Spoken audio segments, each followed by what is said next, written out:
Car salespeople should not judge a book by its cover. When I was just 20, I landed a lucrative development contract with a company in the city, their Wall Street, and as a result found myself the director of a small computer company. In the 80s in the UK, most new cars on the road were company cars because it was very tax efficient, so I called a local Ford dealer to set up a test drive of one of their higher-end cars. Not that Fords were particularly high-end, but it was their top-of-the-line performance model, and I'm sure they made a nice profit on them. We made an appointment for a test drive, but, when I showed up, the salesman took one look at me and told me that the car was not available.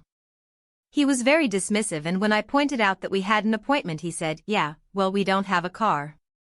No apology. Nothing. Just a satisfied smirk. I told him, "Okay, when you do get a car, maybe you can give me a call." I handed him one of my newly minted business cards with director as the title. Suddenly he was very interested, but I was over it at that point and walked out while he followed me, explaining that he had made a mistake and they did have a car after all. I didn't bother, just continued to walk out. I bought that exact car from a different dealer a few towns over about a week later.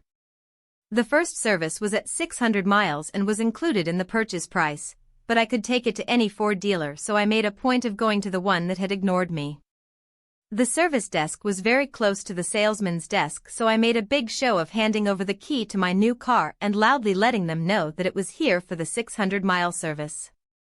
The sales guy looked over and looked pretty sick. He knew he had missed out on an easy commission.